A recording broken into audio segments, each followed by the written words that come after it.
Online learning zone में आप सभी का स्वागत है। आज की वीडियो टीचिंग के एग्ज़ाम के पॉइंट ऑफ व्यू से बहुत इंपॉर्टेंट होने वाली है, क्योंकि टीचिंग के एग्ज़ाम में एक सेक्शन होता है हमारा इन्वायरमेंट का।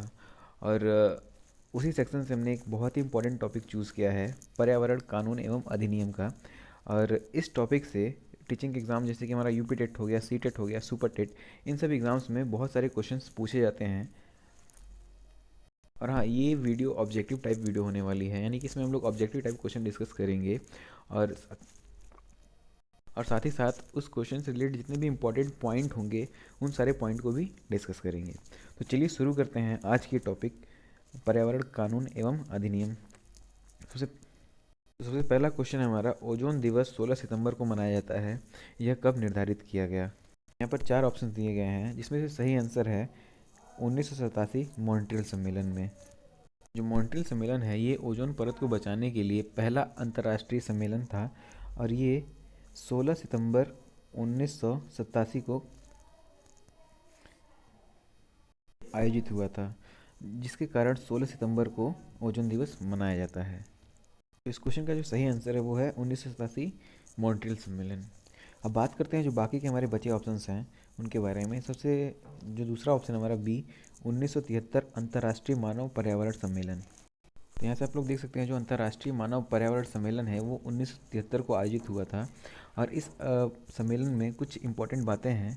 सबसे पहला इम्पोर्टेंट बात जो है कि इसको पर्यावरण का मैग्ना कार्टा कहा जाता है। ये सम्मेलन पर्यावरण के मैग्ना कार्टा के नाम से जाना जाता है। और इसी सम्मेलन में यूएनईपी यानी कि संयुक्त राष्ट्र पर्यावरण कार्यक्रम की स्थापना हुई थी। और जो ये अंतर्राष्ट्रीय मानव पर्यावरण सम्मेलन है, ये स्टॉकहोम में आयोजित हुआ था, जिस वजह से इस सम्मेलन का नाम स्टॉकहोम सम्मेलन भी है। और इस दिन, या फिर ये कह लीजिए इस सम्मेलन से जो सबसे इम्पोर्टेंट बात निकल के आती है वो ये है कि इसी सम्मेलन में 5 जून को पर्यावरण दिवस मनाने की घोषणा की गई थी। यानी जो हम लोग पर्यावरण दिवस मनाते हैं 5 जून को, उसकी घोषणा अंतर्राष्ट्रीय मानव पर्यावरण सम्मेलन में की गई थी। तो ये रही बात अंतर्राष्ट्रीय मानव पर्यावरण सम्मेलन की। अब बात करते हैं जो हमारा ऑप्शन नंबर सी है उसके बारे में। ऑप्शन नंबर सी है मॉन्ट्रियल सम्मेलन 2005। ये जो मॉन्ट्रियल सम्मेलन है 2005 में आयोजित किया गया था। और ये जो सम्मेलन है, इसमें विकसित देशों द्वारा 2012 तक ग्रीन हाउस गैसों के उत्सर्जन को कम करके 1990 के स्तर तक लाना।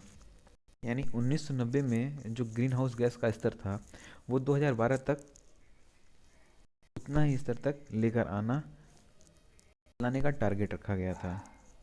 और इस सम्मेलन में सबसे इम्पोर्टेंट बात है, ये जो सम्मेलन है इसमें केवल विकसित देशों ने भाग लिया था। अब बात करते हैं ऑप्शन नंबर डी की, जो कि है हेलेंस्की सम्मेलन, 1974 में आयोजित की गई थी। ये सम्मेलन सामुदायिक पर्यावरण सुरक्षा हेतु आयोजित की गई थी। तो तो ये था हमारा पहला क्वेश्चन, जिसका सही आंसर है 1987। और इससे संबंधित जितने भी इंपॉर्टेंट पॉइंट हैं हमने सारे इंपॉर्टेंट पॉइंट को डिस्कस किए। अब चलिए बात करते हैं हमारे अगले क्वेश्चन की तरफ। अगला क्वेश्चन है हमारा, एजेंडा 21 की स्वीकृति निम्न में से किस सम्मेलन के तहत हुई? इस क्वेश्चन का जो सही आंसर है वो है ऑप्शन नंबर सी, रियो सम्मेलन। रियो सम्मेलन हमारा 1992 में आयोजित किया गया था। और ये ब्राज़ील के रियो डी जेनेरियो में आयोजित हुआ था। इसी सम्मेलन में एजेंडा 21 की स्वीकृति की गई थी। और इस सम्मेलन में यूएनएफसीसी यूएनएफसीसीसी का जन्म हुआ था। यूएनएफसीसीसी मतलब जलवायु परिवर्तन पर संयुक्त राष्ट्र कन्वेंशन। बात करी जाए बाकी के ऑप्शंस की, तो यहाँ पर जो सबसे पहला ऑप्शन है यूरोपीय वन्य जीव प्राकृतिक निवास क्षेत्र सम्मेलन, ये हमारा 1979 1979 को आयोजित किया गया था, जिसमें प्रजाति संरक्षण के बारे में बताया गया था।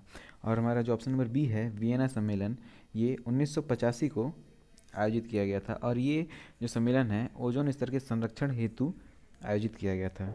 और जो लास्ट वाला ऑप्शन हमारा ऑप्शन नंबर डी, कानकुन सम्मेलन, ये 2010 में आयोजित किया गया था। और इस सम्मेलन में हरित जलवायु कोष यानी कि ग्रीन क्लाइमेट फंड स्थापित करने का निर्णय लिया गया था। Green climate fund. अगर से इस क्वेश्चन की सही आंसर की बात करी जाए तो इस क्वेश्चन का सही आंसर है ऑप्शन नंबर सी, रियो सम्मेलन। चलिए बढ़ते हैं हम लोग अगले क्वेश्चन की तरफ। अगला क्वेश्चन है हमारा, निम्न में से कौन सा सम्मेलन पर्यावरण के मैग्ना कार्टा के नाम से जाना जाता है। तो सबसे पहला क्वेश्चन था हमारा, उसमें हमने इसके बारे में चर्चा की थी कि पर्यावरण का मैग्ना कार्टा किस सम्मेलन को कहा जाता है। तो जो स्टॉकहोम सम्मेलन है, यानी कि अंतर्राष्ट्रीय मानव पर्यावरण सम्मेलन, वही हमारा पर्यावरण का मैग्ना कार्टा के नाम से जाना जाता है। इसमें यूएनईपी की स्थापना की गई थी और इसी सम्मेलन में यह निर्धारित किया गया था कि 5 जून को पर्यावरण दिवस मनाया जाएगा। और ये जो स्टॉकहोम सम्मेलन है ये 1972 ईस्वी में आयोजित किया गया था। तो इस क्वेश्चन का जो सही आंसर है वो है ऑप्शन ए, स्टॉकहोम सम्मेलन। बात करते हैं जो बाकी के हमारे ऑप्शन हैं उनके बारे में। ऑप्शन बी है रियो सम्मेलन, जो कि 1992 में आयोजित किया गया था। रियो सम्मेलन का दूसरा नाम है पृथ्वी वन सम्मेलन। पृथ्वी वन सम्मेलन रियो सम्मेलन का दूसरा नाम है और इस सम्मेलन के तहत एजेंडा 21 की स्वीकृति की गई थी और यूएनएफसीसीसी की स्थापना की गई थी। यूएनएफसीसी का मतलब हमारा यहाँ पर है जलवायु परिवर्तन पर संयुक्त राष्ट्र कन्वेंशन से है। अगला ऑप्शन है हमारा जोहान्सबर्ग सम्मेलन। जोहान्सबर्ग सम्मेलन को हम लोग जोहान्सबर्ग सम्मेलन को रियो+10 सम्मेलन के नाम से भी जाना जाता है, क्योंकि जो रियो सम्मेलन था हमारा ऑप्शन नंबर बी, ये 1992 में आयोजित किया गया था। उसके ठीक 10 साल बाद यानी कि 2002 में ये सम्मेलन आयोजित किया गया था, जिसको हम लोग रियो+10 सम्मेलन या फिर जोहान्सबर्ग सम्मेलन, या इसका एक और नाम है पृथ्वी 2 सम्मेलन के नाम से जाना जाता है। और इस सम्मेलन में विश्व एकजुटता कोष की स्थापना पर सहमति दी गई थी। इसके बाद जो हमारा चौथा ऑप्शन है रियो+20 सम्मेलन, ये सम्मेलन रियो सम्मेलन के 20 साल बाद आयोजित किया गया था, इसलिए इसका नाम रियो+20 सम्मेलन रखा गया। और इसका जो थीम था, इस सम्मेलन का थीम था हरित अर्थव्यवस्था, यानी कि ग्रीन इकोनॉमी। इस क्वेश्चन से हम लोग इतनी जानकारी प्राप्त कर सकते हैं। तो चलिए बढ़ते हैं हम लोग अगले क्वेश्चन की तरफ। अगला क्वेश्चन है हमारा, कार्बन शुल्क लागू करने वाला प्रथम देश कौन सा है।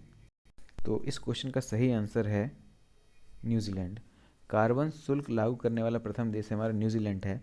इस टैक्स का उद्देश्य, यानी कि इस शुल्क का उद्देश्य कार्बन डाइऑक्साइड के उत्सर्जन को कम करना तथा कार्बन डाइऑक्साइड के जो प्रतिकूल प्रभाव है उससे बचाना था। तो कार्बन शुल्क हमारा न्यूजीलैंड में सर्वप्रथम लगाया गया था। अगला क्वेश्चन है कि कार्बन अर्थव्यवस्था यानी कि लो कार्बन इकोनॉमी की परिकल्पना किस सम्मेलन के तहत हुई थी। तो इस क्वेश्चन का जो सही आंसर है कोपेनहेग सम्मेलन। कोपेनहेग सम्मेलन 2009 में आयोजित किया गया था और इस सम्मेलन में ये निर्धारित किया गया था कि जितने भी हमारे विकसित और औद्योगिक राष्ट्र हैं वो 2020 तक ग्रीन हाउस गैसों के उत्सर्जन में भारी कटौती करेंगे। यानी कि जितने भी विकसित और औद्योगिक राष्ट्र हैं वो उन सभी यंत्रों का उपयोग कम करेंगे जिससे कार्बन डाइऑक्साइड गैस का उत्सर्जन भारी मात्रा में होता है। तो इसी परिकल्पना को कम कार्बन अर्थव्यवस्था की परिकल्पना कहा गया।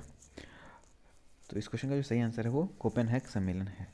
बात करिए बाकी के ऑप्शंस की, तो उसमें सबसे पहला ऑप्शन हमारा बाली सम्मेलन, जो कि 2007 में आयोजित हुआ था और इस सम्मेलन के तहत ग्रीन हाउस गैसों के उत्सर्जन दर 2050 तक वर्ष 2000 तक के स्तर पर लाने का प्रस्ताव रखा गया था। ऑप्शन नंबर सी है Kyoto protocol. Kyoto protocol Japan में दिसंबर 1997 में तय हुआ था और क्योटो प्रोटोकॉल 16 फरवरी 2005 में लागू किया गया था और रूस ने 18 नवंबर 2009 में इसकी पुष्टि करी थी। तो ये सारे पॉइंट्स थे क्योटो प्रोटोकॉल से संबंधित। और जो अगला ऑप्शन हमारा लंदन सम्मेलन 1975 में आयोजित किया गया था जिसको, और ये जो सम्मेलन है ये समुद्र में कचरों का निस्तारण एवं कचरों का प्रतिषेध करने के लिए किया गया था। इस क्वेश्चन से हम लोग इतनी जानकारी प्राप्त कर सकते हैं। चलिए बात करते हैं अगले क्वेश्चन की। अगला क्वेश्चन है कि भारत में निम्नलिखित में से कौन सी एजेंसी प्रदूषण मापन से संबंधित है।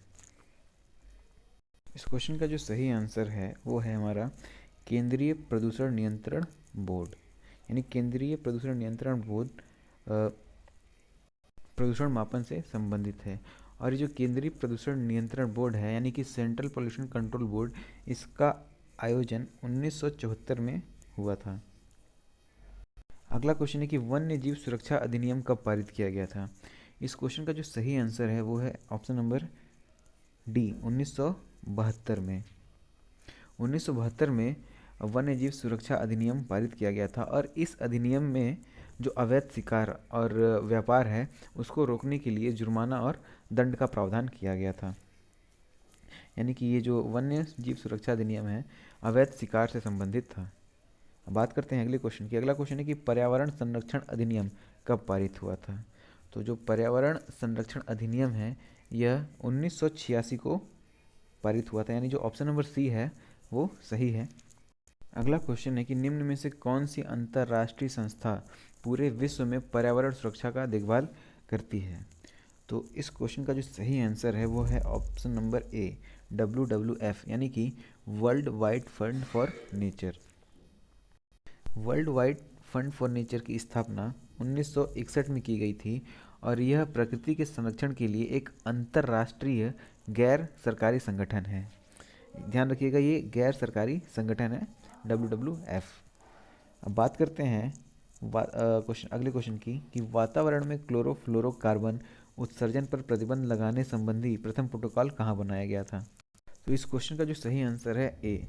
और इस क्वेश्चन के बारे में हमने सबसे पहले वाले क्वेश्चन में चर्चा करी थी कि 1987 में मॉन्ट्रियल सम्मेलन आयोजित हुआ था और उस सम्मेलन के तहत ओजोन परत को बचाने के लिए सर्वप्रथम अंतर्राष्ट्रीय सम्मेलन किया गया था जो कि 16 सितंबर 1987 को आयोजित किया गया था।